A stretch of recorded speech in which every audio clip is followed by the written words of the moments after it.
Real people, real breakthroughs. This is the Psychology of Eating podcast, where psychology and nutrition meet to uncover the true causes of our unwanted eating concerns.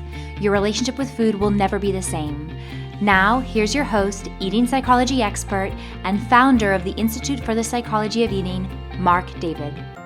Welcome, everybody. I'm Marc David, founder of the Institute for the Psychology of Eating, and here we are in the Psychology of Eating podcast, and I'm here today with Leah. Welcome, Leah.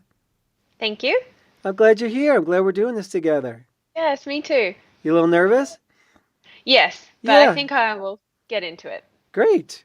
Nervous is a good sign, you know. It just means that A, we're alive, and B, there's energy flowing, and often nervousness is I think it's another form of excitement that just hasn't figured itself out yet. Yeah. So for people who are tuning in and listening or watching for the first time, so how this works is this is a coaching session, and we're going to try to take 6 months to a year's worth of work and impossibly shrink it down into one 50-minute to an hour session together. So we want to get a ton of work done in a little bit of time.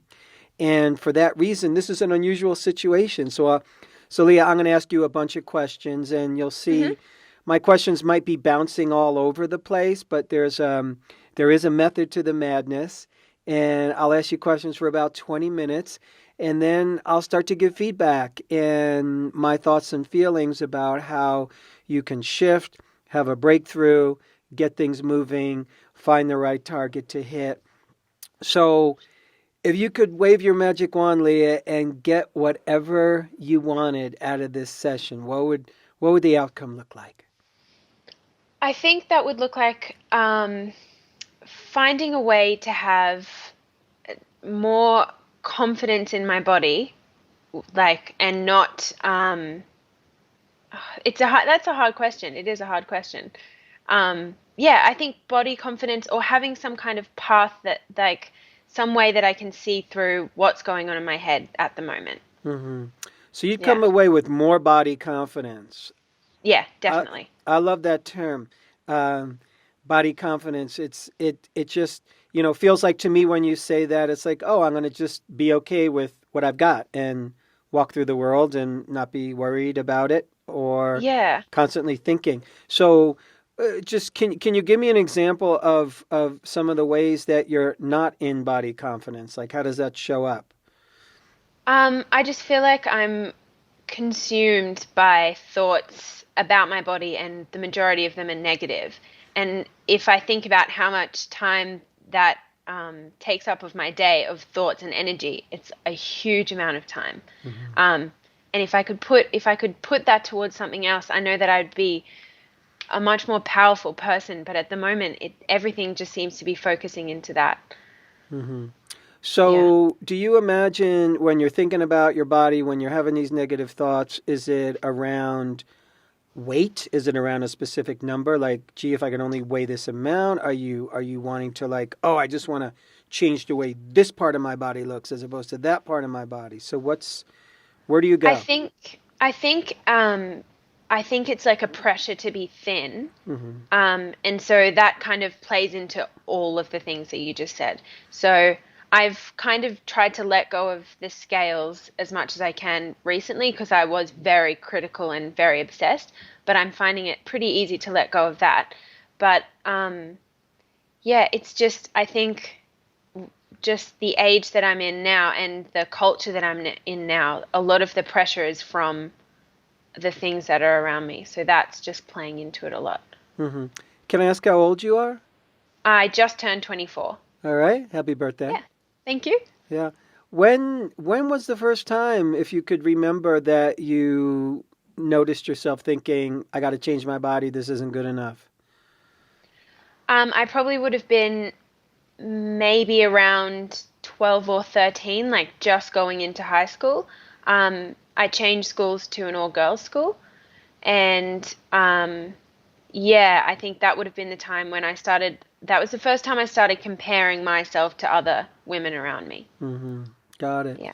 So these days, how does your eating look like? If I was a kind of like a fly on the wall watching all the times that you eat. What would that look like? How would you describe that? I would describe that as quite from like half of the day, it would look like everything was fine and things were off to a good start. And then towards the afternoon and then into the evening, it slowly falls apart. Hmm. Yeah. And what does falling apart look like? Just completely checking out of any feelings of hunger and just eating for pleasure but kind of almost like just numb, being numb and eating a lot, and eating a lot more than I would during the first part of the day, and reaching for things that like aren't particularly nutritional. Hmm. Do you usually eat like a regular breakfast or a regular lunch? Yes, like I never ever skip meals. Hmm. And I find it really difficult to function if I don't have breakfast. I always try and have quite a big breakfast. And then I don't really snack very much, but then I'll definitely always have lunch. But then in the afternoon I'll be craving something sweet, and then when it gets to dinner time, I'll be quite hungry, and then I always have some kind of dessert as well. Hmm. So, do you find yourself ever like, would you say like you're binge eating or? I would say like I have episodes of binge eating. There are times like depending on stress in my life. So I've found that there might be times where it'll get to the weekend and I'll just completely just let go, and then afterwards I'll just feel really sick and my stomach will hurt and I'll feel really guilty. Mm, Um and but it's a cycle, like no matter how many times I feel guilty and promise I won't do it again, I still find myself doing it again at some point. hmm. So, what might you binge on if you were going to have a binge? Like, what would you eat? Pizza is a Hmm. good one. Yeah. Um, cheesecake, corn chips. So obviously things that are quite like flavorful. Hmm. Those would probably be the main ones. Uh, so, if you had pizza, like, how much? Maybe 4 or 5 slices. Hmm. And do you find yourself eating it fast when you have a binge? I'm like typically a fast eater. Hmm. Um, and I've been trying, it's a slow process of slowing down. Like I'm seeing changes, but it is taking a while. But yeah, I'm still a fast eater even when I'm binging. Uh-huh. Are you living alone? No, I live with my boyfriend. Uh-huh. And is he aware of what you go through with food and your body? Yes, he's completely aware of every single step of it. He's more aware than anyone else in my life. Uh-huh. And if he was here right now, and if he was knowing him, if he was going to give you just 3 sentences of advice, what would he say to you? He would probably say, wow, that's hard. That he loves me no matter what I look like. Um, that he wants me to stay positive and maybe to keep trying. Hmm. Yeah, to fix whatever it is that's going on. He's Hmm. really supportive. How long have you guys been together? We've been together for 3 years, but we met when we were about 14 or 15. Wow. Wow, how cool is Yeah. that? Yeah, And how lucky to have somebody who's so supportive in your life. definitely. So when he says things like that, like, hey, I love you no matter what, how does that land for you? Do you think, oh, you're lying, or I sort of believe you, or I totally believe you? Like, where do you go in your head when you hear that? I truly believe him, like, and sometimes that can be enough to kind of pull me out of it a little bit. Sometimes I can be in a really good frame of mind where I'm like, yeah, you know what? I'm loving my body today. Even the bits that otherwise I would be afraid of, I'm loving them. And those days are good, but it's just not consistent. And then sometimes when I'm in that other state of mind, no matter what he says, it just goes straight over. I can't take it in. Mm-hmm. It's like that negative voice is just so loud. Sure. What stresses you out these days? So if, life gets stressful and then you might have a food blowout, like what might it be that would stress you out? Probably my work situation at the moment. I opened a clothing store when I was 21, Mm-hmm. and I've recently sold 80% of it to two friends of mine from England. And so they've moved over here, they've bought the business. I'm still involved, but it's a big process of letting go something that I've built and then watching it change in ways where I have very little control. And so that stresses me because sometimes I watch things happen that I feel I could have prevented, but I can't fix now. So Mm-hmm. sometimes not having control there is like stressful. What else? Give me another example. Oh, I can't believe I haven't brought this up yet. So I was like, I exercised a lot. I probably 2 years ago, over the past 2 years, I've lost about 15 kilos. I joined a boot camp. It was very intense, but I found I had an amazing result from it. And then I kept losing weight and kept losing weight until I got to a point where they kind of said, okay, you should stop. But every time they said you should stop, I kind of was like, oh, I feel that's almost a challenge. I need to keep going. But I've managed to slow that down and saw where that was going wrong. But recently, about 2 months ago, I've really hurt my ankle. I can't do any running. I can't do any cardio. Can't do any of the things that I was doing before. I've had to completely strip back my exercise to just Pilates, even yoga, which I was finding a lot of peace in, and I found yoga was really, really good for me. I can't do just because my ankle will lock. So it's made me quite depressed not being able to move because that's what made me feel alive before. So not having that is just put me so much more back in my head. Mm. So that's been really hard. Got it. How long have you had the ankle injury? It's been 2.5 months. That entire time I've been trying to see doctors and surgeons and get x-rays. And 2 nights ago, I finally saw the man who was meant to tell me, how it was going to get fixed. And he said, just give it a couple of months and see how you feel. And I just lost it because I'd been just right. Like everything was riding on that appointment. And when he just said that so casually, I was like, that means I still don't really have an answer. So I'm still in the same place. Yeah. Yeah. I get that this is hard for you. I really do. Yeah. Yeah. But I also feel like there's been so many weird things that it's almost like the world is saying like you've got to slow down because I even casually went and tried to play a game of soccer despite my ankle and I accidentally got headbutted and I got 3 stitches in my head. It was 10 minutes into the game and I had to go to the hospital and I was like, that's it. Like the universe doesn't want me to do anything right now. But it was just crazy. Just things like that repeatedly happening. Isn't that interesting when life does that, huh? Yeah. So if this was all taken care of, if you didn't worry anymore, if all these concerns were gone, how would your life be different? Like, what would be different? How would you be different? What would it look like? I feel like I would be more pleasant to be around because everything that I'm doing and thinking is all just going back into me. And I think that it would be easier just to connect with the world and to feel more alive if I wasn't always thinking about this. Like I could experience things better instead of just having like these thoughts replaying in my head all the time. I could see the good things instead of just seeing like a weight issue all day. Because there's so much good and I just can't see it some of the time. So I think I would be more present and just happier.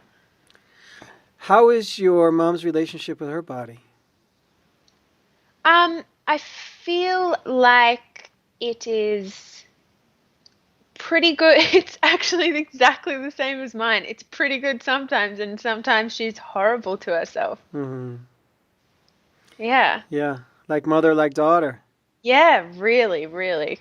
Uh, um, what are you going to do now that you've sold the business? Are you going to stay in the business and just be a 20% owner? Are you going to do something else? Well, I'm hoping eventually to start my own business. Again, just doing eating psychology and hopefully working with women. I feel like these problems that I'm having are actually just going to be gold in the future because I'll be able to empathize with people. Hmm. Um, so I'm definitely looking to do that. I'm also studying nutritional medicine part-time. Um, Not so much because I think it's necessary, but because I actually loved learning. That was something that I never thought I could do, and then once I started doing it, it just felt great. So that's why I'm doing that. Hmm. Um, but with the business, I can't get out of it until their visa is approved.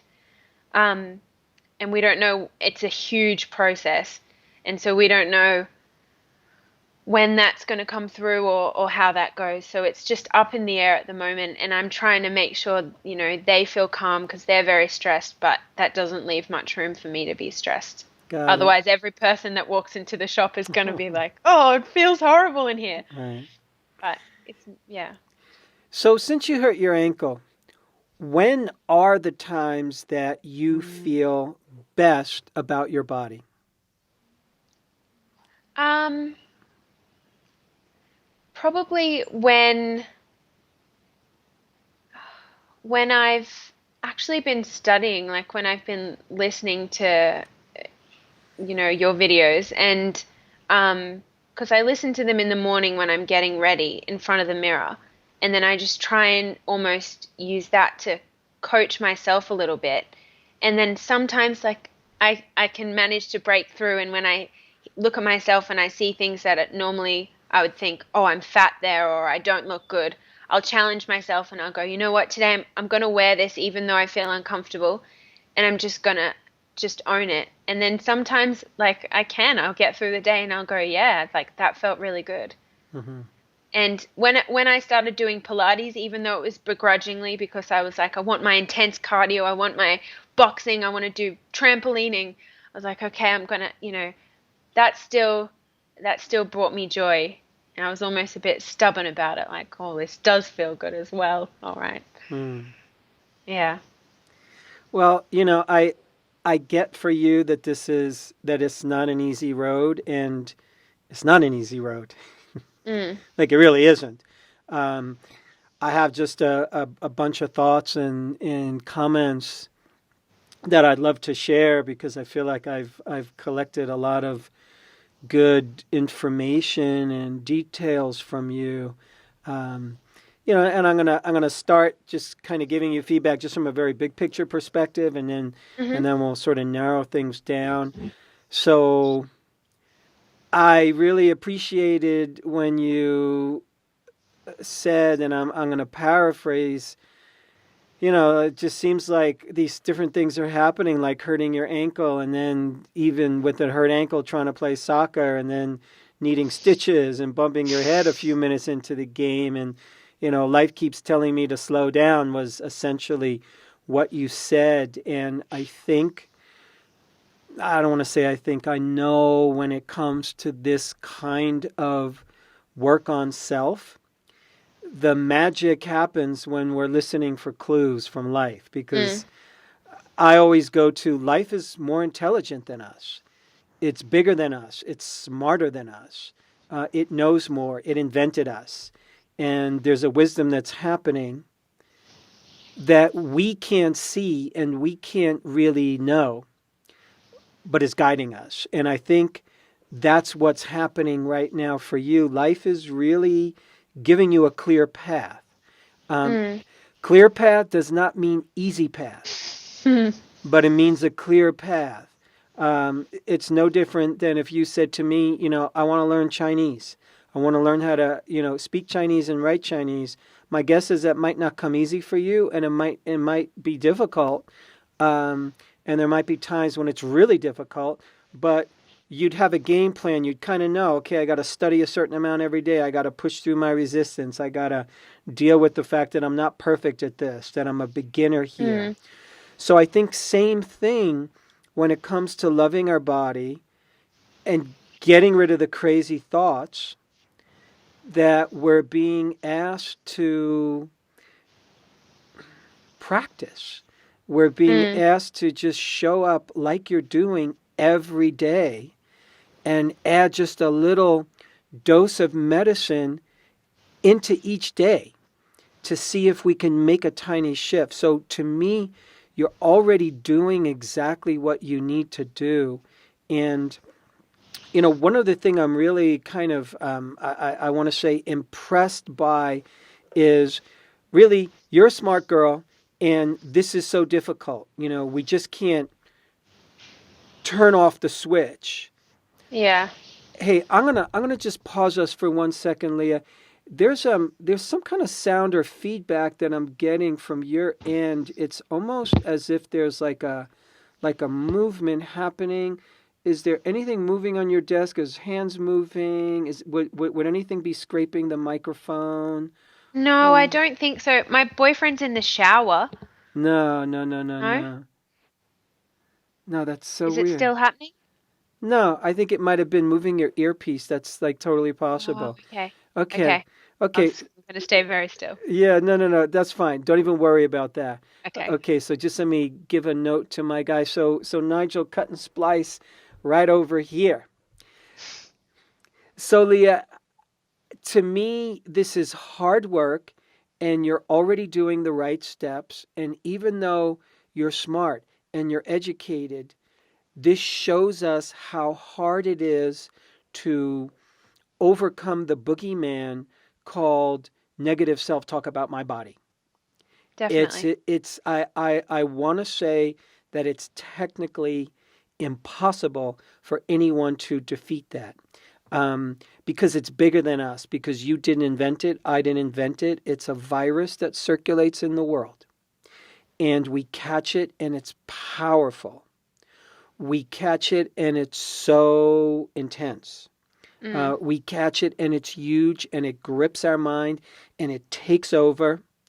And what I'm thinking is that for you and for all of us, what we're doing is we're banding together and we're talking and we're finding ways to overcome something that is so difficult and is difficult for particularly for young women, because you got from an early age, now you remembered at age 12 or 13, like, oh, I want to like change this. I want to do something about my body. But you probably were getting the message even sooner than that. It just wasn't conscious. You just weren't aware of Mm. it. Especially if your mother is similar to her body as you are to yours. We're going to model after our mother. If you're a woman, you're going to be in relationship with your body the way she's in relationship with her body. It's Mm. just kind of how it works. So you will be your mother in that regard. We pick it up from them. So it's not, so I'm just trying to emphasize, you don't have a personal deficiency. You don't have something wrong with you. It's no different than if you were born into an environment that's constantly rainy and you're constantly wet and you're complaining to me, what's wrong with me? I'm always wet. And I'm going to just go, well, you live in a lot of rain. Mm. We live in a ton of nonsense that comes through the airwaves and comes into our visual field and our personal space all the time about here's how you should look and here's how you're going to be loved. And even though you're with a guy that loves you and you've been together for a while and you believe it when he says you're great as you are, that's still not enough Mm. to make us feel good. And I'm saying that only to emphasize how hard this is. So that's important to get that, to my mind, you couldn't be doing any better right now. Okay. I really need you to know that. Sometimes we need to recontext our journey, because you think because you don't speak Chinese perfectly right now that there's something wrong with you. Well, you're just starting out here. You're just applying yourself. You're learning. It's going to take however long it takes for you to get there. But the only way to create a shift here in these unconscious patterns that run us, they're literally like a virus would infect your computer and make it do crazy nonsense that you don't want it to do. That virus affects our own internal hard drive. It affects our own brain wiring. It affects our own brain circuitry. It affects how we believe and feel about ourselves. And we're trying to fend that off and get rid of it. So it takes time. I also want to point something out, that if you place yourself where you are at this age, this is when it's most intense for young women. You are mostly going to be getting feedback from the world, and young women and young people, young women and men, are very aware and sensitized to the world telling them you're okay. So the more the world tells you you're okay, the more okay we feel. At some point as we get older, if we're growing and evolving, it doesn't matter as much. So the older you get, the less you're going to care about what other people think about you. It just happens. I'm just telling you. Because when I was your age, I'm worried about what everybody's thinking about me. And for me, it was, am I a good enough athlete? Am I good looking enough? Am I making enough money? Like that kind of stuff. For you, it might be, do I look right? Am I carrying myself right? Is this body skinny enough for you? So it makes sense to me that you would have reached for exercise to change your body. And it makes sense to me that even when you started losing all that weight in boot camp and they said to you, hey, Leah, stop, you wanted to keep going. Because losing weight, especially once we've hit a natural place where we ought not lose any more weight, it can become a little bit addictive. Definitely Right? addictive. Yeah. Yeah, 100%. Because I was getting addicted to the like looking at when people's faces came into the store and they'd go, oh, you've lost so much weight. Wow. And then I thought, well, if I don't keep losing weight, I'm not going to have that anymore. So then it was addictive. Like I just thought, well, I've got to keep losing weight or otherwise it won't happen. Right. And if people were coming into the store and saying, oh my God, this is the best store ever. And Leah, congratulations, you're making so much money. Then if you didn't make enough money the next week, you go like, oh my God, I better keep making a lot of money. It's always going to be something. Yeah, definitely. When it's not looks and weight, it's going to be something else that the world seems to assess us or judge us by. But that just shows you how dependent we can get on the opinions of others. So the ultimate target here, I'm just telling you the ultimate target, and this is easier said than done, but I'm telling you what you're shooting for is to get to the place where the opinions of others matter less and less, and less and less and less.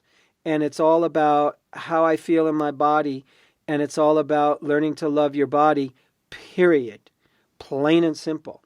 And to me, what's happened with your ankle, it seems like you're getting the universal message of life is asking you to slow down, because not only do you have to slow down your body, but oftentimes when we slow down the body, especially if we've been intense exercisers, we're left with our mind. Yeah. And that sucker is moving fast. Yeah. That's churning out a lot of thoughts. And the mind can be a torture chamber. It really can. And this is why we have, fields of psychology and psychiatry and personal growth and transformation and spiritual practice. It's because since time began, all the smart people have been saying we have to learn how to harness the mind. When you harness the mind, you can create things. You harnessed your mind and you created a clothing business. You didn't create a clothing business because you just didn't pay attention and you were unfocused and your energy was going here and here and here. No, you focused your mind and you took all these steps and you created a clothing business because you focused your mind. You harnessed it. If your mind was completely out of control, you never would have gotten anywhere and you wouldn't be able to dress yourself in the morning. So there's certain ways that we are able to harness our own mind. Some of us have different ways we can harness our mind better than others. Some people are more detail oriented. Some people are more big picture oriented. They really see the big picture. Some people have a little of both. So all I'm saying is there's places where you harness your mind very well. Thank you. And there's places where you're learning. Like Yeah. all of us. All of us. And the place where it's perhaps most difficult for a ton of people to harness their mind is when it comes to negative thoughts about food and body and weight and looks. So literally, you can think of all those thoughts as foreign hostile invaders. You can think of all those thoughts as not what I want in my system, a little toxic. So you're learning how to, as you said, wow, first thing in the morning, look in the mirror. Am I speaking negatively? Wow, catch myself. That's perfect. That's the best you can do in a way, because those programs in the mind, they're automatic and they're unconscious and they're playing themselves. You don't even have to think to do them. They just do themselves. So the only way to stop that automatic repetitive mind chatter is to introduce awareness and consciousness, which is what you're doing. And life is forcing you to slow down. And you're going to be kicking and screaming. Because I think you are kicking and screaming a little bit. Like, no! Oh, you have no idea. It just turned me into a bit of a brat. Yeah. So that's completely fair. I want to say that it's completely understandable that you'd be kicking and screaming and you'd want to become a brat, because life is interfering with your way that you found to kind of try to control things. Okay, wait a second. I know how to control my body. I could just exercise. And I can kind of make myself thinner that way. And then if I exercise enough and make myself thinner, then everybody's going to come in and say, we love you, we love you, we love you. You look so great. And you'll get your little drug hit. And you get dependent on the drug hit. And it would be great for you. And this could be a nice homework assignment. Yeah. And it's kind of a practice that every night before bed, you sit in bed with your boyfriend, or you lie in bed, or you sit facing each other, and he takes a minute, and a minute or two, and he just compliments you. And he just lets it rip with compliments about how you look and who you are and what you're about. So it has to be compliments about your physicality and compliments about who you are as a person. And your job is to sit there, lie there, and do what you just did, take it in and smile, and not say thank you even, just not say anything. Just take it in and breathe it in. And ask him to do that slowly. Okay. Instead of saying, oh, you're so pretty, you're so smart, I love you so much. So take it in a way that's nice and slow. So he has to deliver it slow. And your job is to absorb it. Because you know on some level he means it. And on a certain level, the person that walks into your store and buys some random piece of clothing, you might never see them again. Who cares what they think about you? You know?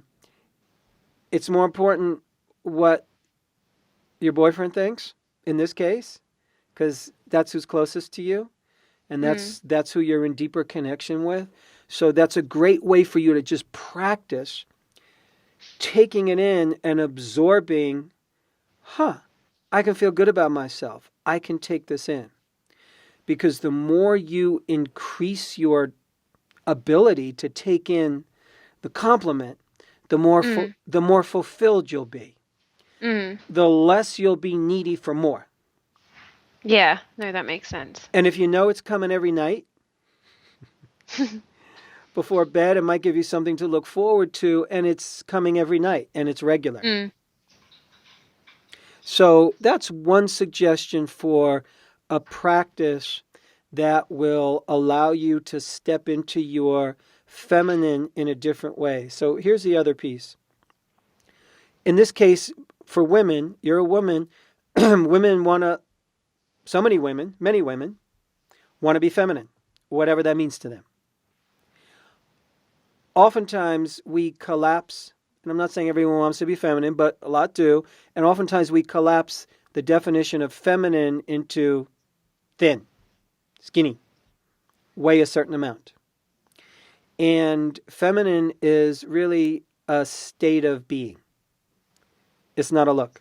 Have you ever met women who you would consider really feminine and they were big girls, or they were somebody who somebody else would describe as fat? Mm. Mm-hmm. Yeah? Yeah. So their femininity does not depend on their weight or their look. Feminine is feminine. It goes deeper than a physicality.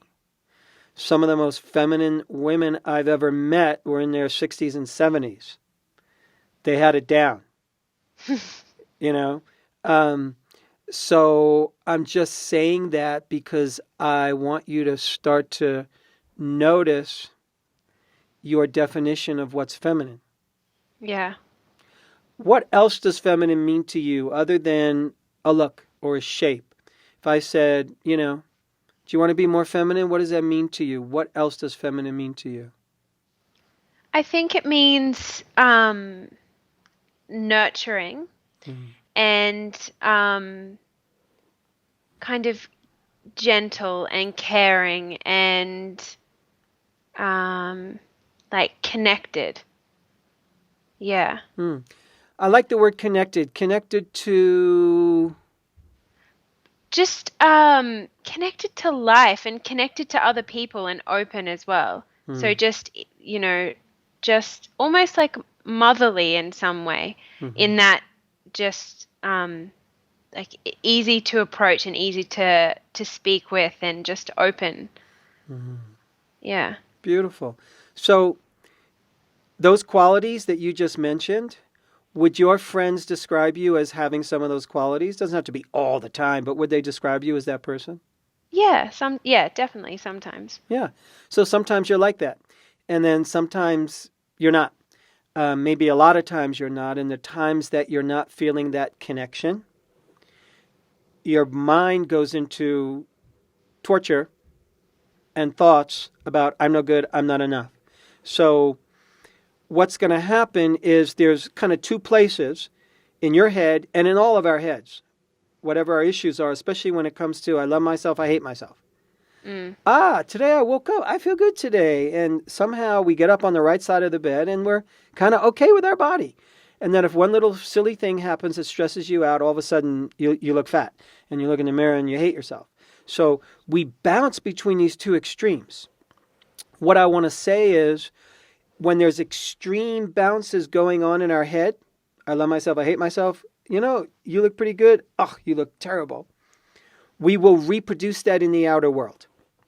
We will reproduce that drama in the outer world. So we will reproduce that in our eating. Wow, I eat really good and I eat really good and then boom, it could just blow up. Or I exercise and then like, I stop and then I hurt my ankle. So there's these extremes happening. Extremes are, I want to say, part of being young. It's part of being, let's say 0 to 30-ish. We're in a lot of extremes. We're going back and forth. So this is a time in life where you're learning how to, in a strange way, manage those extremes. You're learning how to notice them. And one of the ways to notice it and manage it is to not give the extreme that you don't like so much energy. So in other words, when you have like a big junk food blowout, the sooner you can go into, something, there's me again going into my extremes. That sucked. I feel terrible. If you can feel, instead of promising yourself you're not going to do it again, I would rather, after you have a big blowout, I'd rather you say to yourself, Leah, I still love you. Leah, that was really rough. Leah, I'm going to give you a big hug and wrap my arms around you, and you're not perfect, as if you were this little baby who was screaming and crying. If there was a screaming and crying baby and it was your niece or your friend's baby, you wouldn't like pick up the baby and yell at it. And so you better not cry next time ever again. No more crying ever. Crazy baby.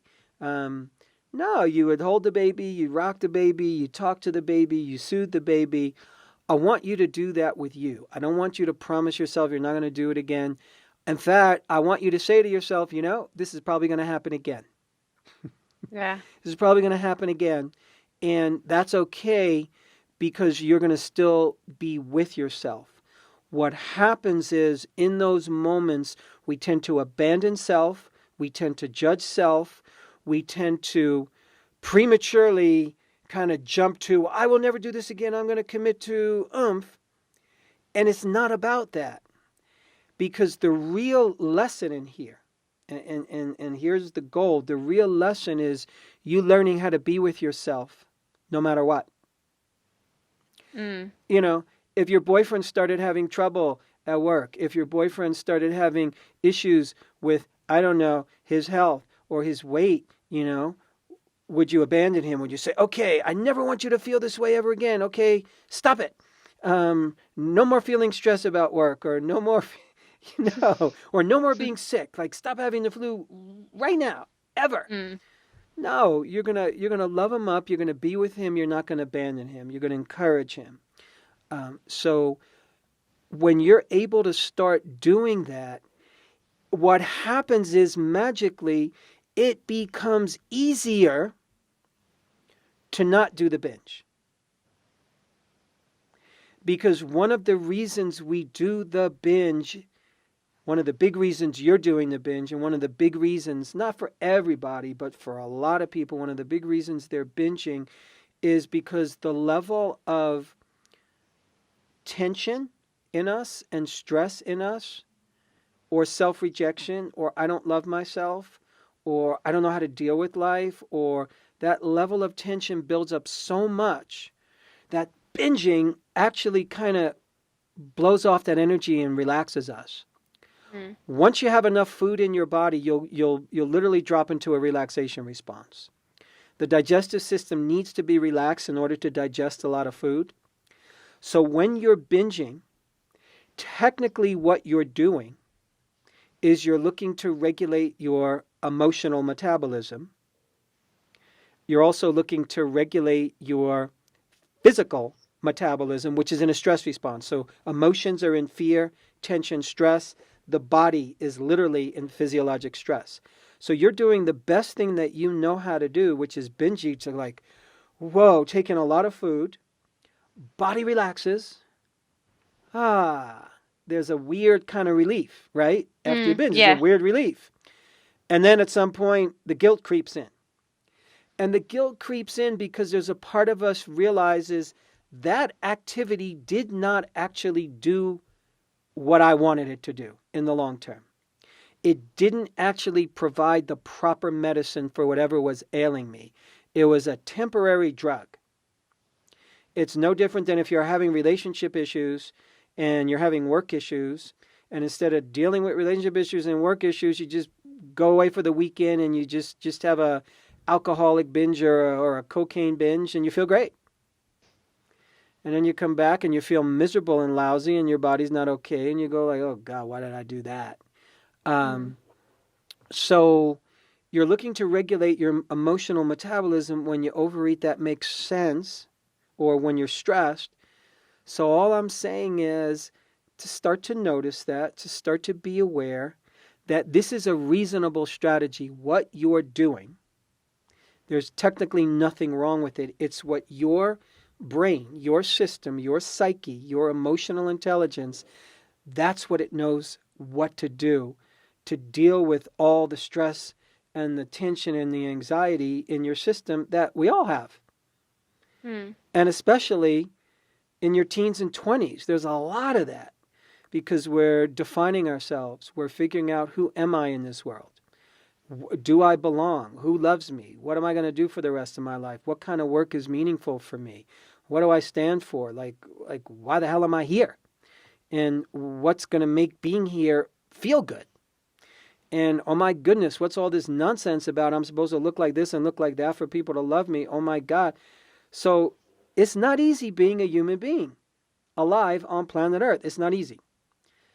So the binge eating is our way, your way of going tension relief. So what I want to say is it makes sense. Part of the challenge you're having right now is that you're so committed to defeating this thing, and you so want to get better, and you're also, a part of you is really convinced that there's something wrong with you here and you just got to fix it. And what I'm saying is, this is just your natural growth. It's no different than when you were, 9 months old and learning how to walk. There's nothing wrong with you that you don't know how to walk. You're learning. So there's nothing wrong with you that you binge eat like this. You're learning. There's nothing wrong with you that you're speaking all these negative thoughts. You're learning how to own your own mind in a world that doesn't give us that right from the beginning. From the beginning, the world is trying to steal your self-dignity and self-respect and make it outside reference. The messages we get, media is powerful. Media is amazingly powerful. Companies pay hundreds of thousands of dollars, if not millions of dollars, to have a 30-second commercial on TV because it programs people's minds to buy stuff. So everything we see in the media is powerful and it sinks in. And you're learning how to undo that so we can be free human beings. We could be free of the media, free of what it thinks, free of what it says, free of anybody else's opinion, and live your life and be in that feminine part of you that's connected. You're connected to yourself. You're connected to your own body. You're connected to people. And you're not sitting there worrying about, oh my God, what do you think? Am I okay? Am I too thin? Am I too fat? Am I too this? Am I too that? Wow. That disconnects us. So you're learning how to master getting control of your thoughts when it comes to food and body, which I want to say is difficult. And not enough people are doing it because it's too difficult and because they don't have the right tools and awarenesses. So what I'm trying to do here, trust me, Leah, if I could give you the one pill or push the right button and we could fix this right away, I would do it. And I'd give it away for free. I mean that. But what you're engaging yourself with is a process. And I promise you, and I mean this as a promise, if you keep at it in the way that you are, you're going to get there. You're going to actually get where you want to go. And along the way, you're going to have moments where you take a leap and you go, wow, I'm not 100% there yet, but now I'm 55% there. Now I'm 60, now I'm 70. You're going to feel yourself kind of climbing that spiral of getting to a healthier and healthier place. But the key is, in those moments when you are going, oh my God, I did this, I screwed up, I ate too much, I want you to go into absolute forgiveness. I want you to pretend that you're the baby and you're the mother. And the mother in you has to mother this little baby in you that's kind of screaming and kicking and crying. In that moment, that's your job. Think of it this way. You also mentioned, when I asked you definition of the feminine, you said, yeah, feminine kind of has a motherly quality to it. And it kind of does. That's one of the qualities of the feminine, is a motherly quality. Your mother, and this is no blame whatsoever because she didn't learn, she couldn't give you that kind of confidence because she doesn't have it herself. There's a lot of mothers who have a ton of body confidence and their daughters still don't get it because they go to school and they hang out with their friends and other people and they get programmed by a crazy world. So your mother couldn't really impart to you, Leah, here's how you really feel good about your body. Just by yourself with no other input. This is me. Oh, this feels good. Now, part of you gets a high by exercising, which I totally understand. And a lot of the high that people get from exercising doesn't exactly work for them, particularly when it comes to someone who's very intensely trying to lose weight or very intensely trying to maintain their weight because the exercise has this added burden of it has to do something for me. It has to A, make me feel good, and B, make me lose weight. For a lot of people, the exercise doesn't even feel good, but as long as they're losing weight, they feel good.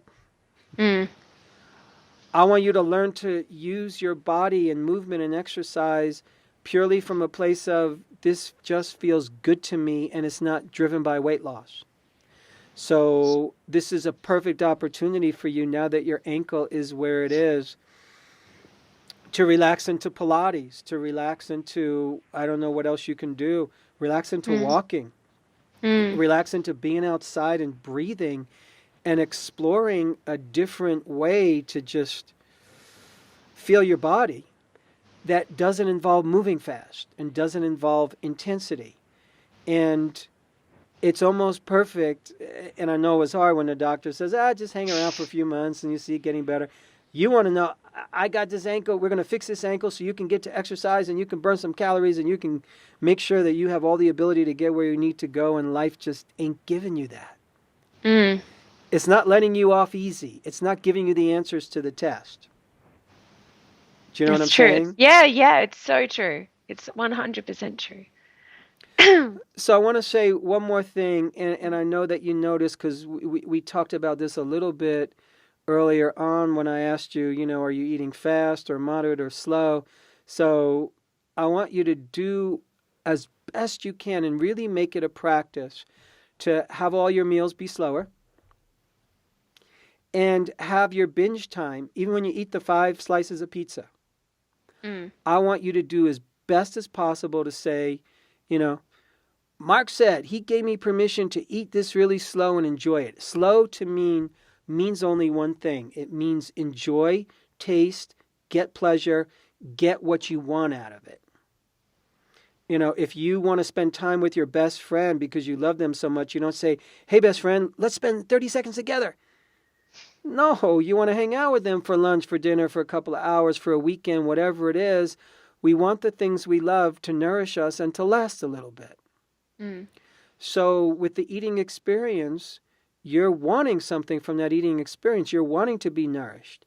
Even when you binge eat, you're wanting to feel good. So what happens is if you do it too fast, the brain doesn't have enough time to register pleasure. It doesn't have enough time to register taste. The brain and the gut needs time to register taste and pleasure and aroma and satisfaction. We need time to do that. So the more you slow down and enjoy, I'm not saying slow down and be miserable. I'm saying slow down and enjoy. The more you do that, the more you actually get what you want. And you will notice, particularly if you're on a binge, that that something changes when you slow it down and you just go, oh, I'm doing this anyway. When you're about to binge, I want you to actually binge.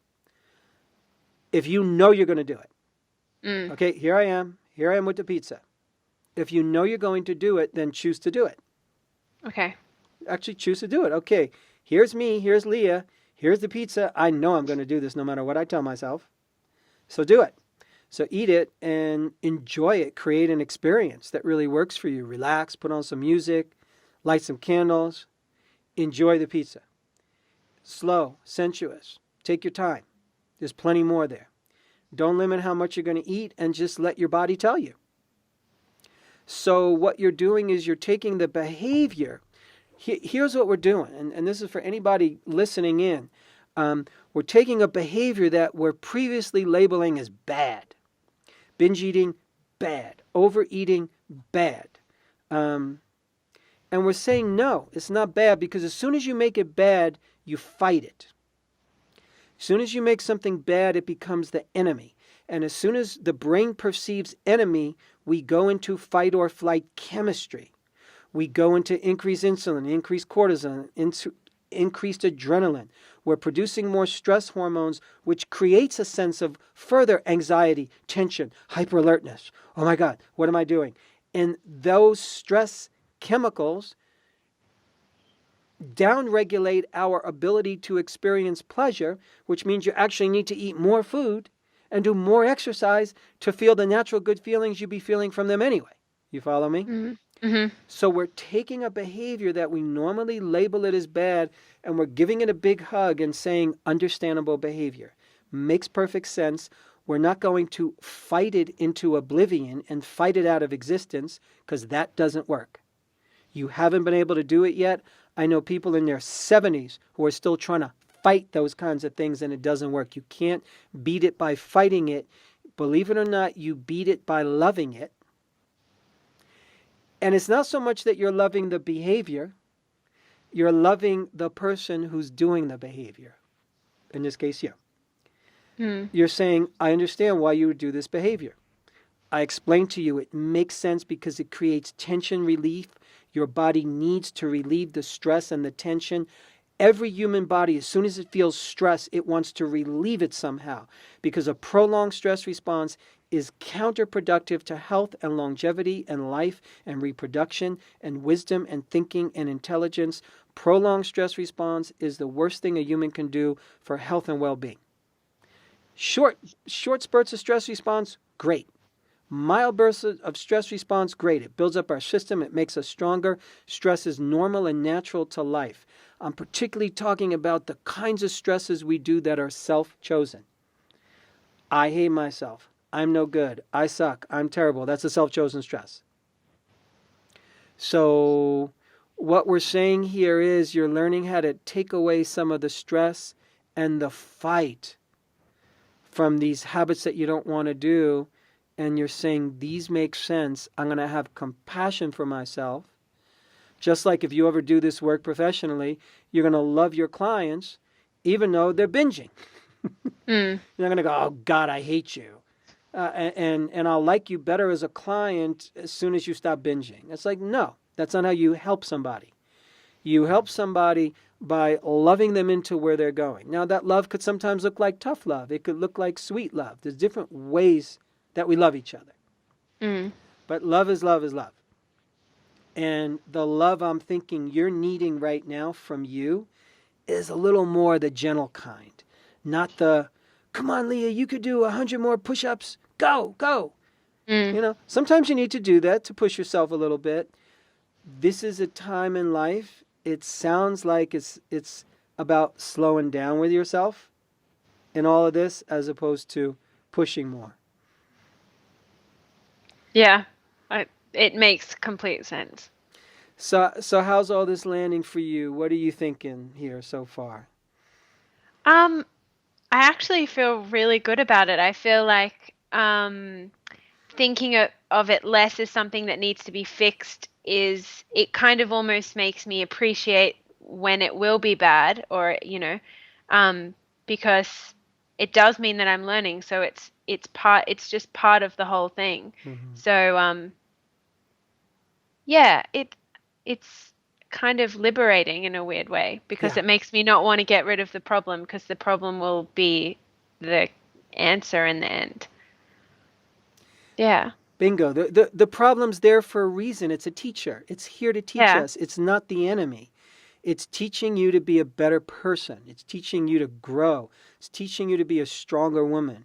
It's teaching you to be a stronger human being. It's teaching you to be a more liberated human being.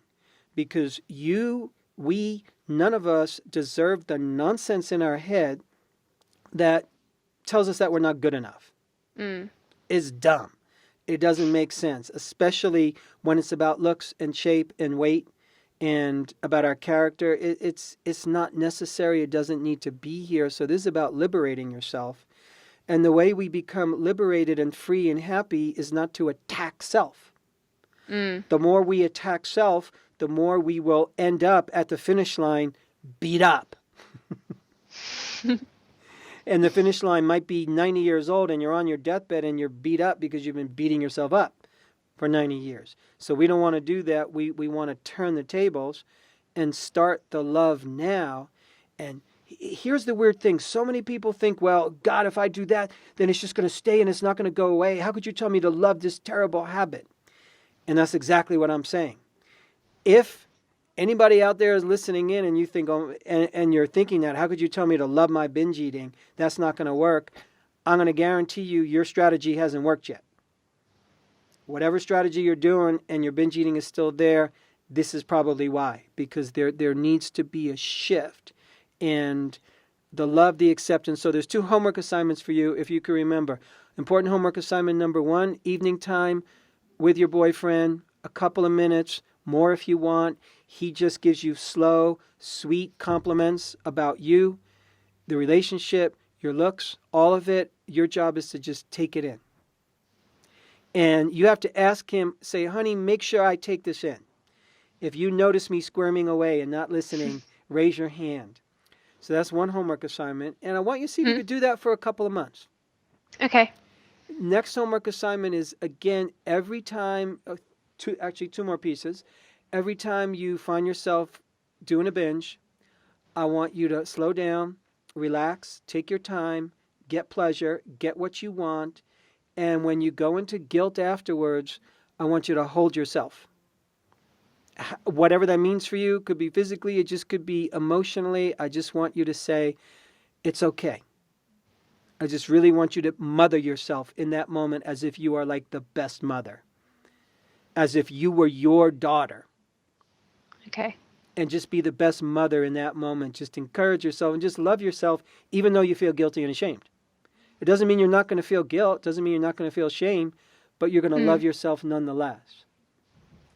Third piece is start to slow down in general with food. Because that's going to help slow down everything for you. Slowing down the mind a bit, slowing down with eating, slowing down the nourishment process. It allows things to fall into their rightful place. Sometimes speed gets a little too fast for us. We let the speed of life get out of hand when it comes to our mind and when it comes to our eating. The two are very connected.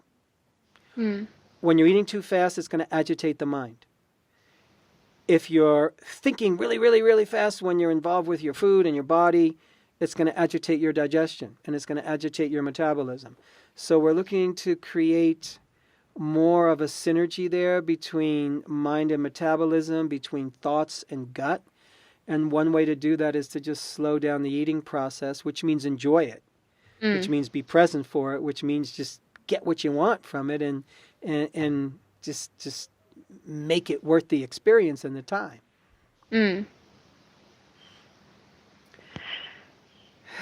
That just sounds great. I feel really good about this. Yay, me too. Thank you. Me too. So this doesn't have to be heavy, and it doesn't mean you're going to live happily ever after this. There's going to be setbacks, but you have a roadmap, and the roadmap is even when I fall off the horse, I'm going to get back on, and I'm going to forgive myself as best as I can and love myself and get back on the horse again. No different than if you're learning how to walk and you fall down.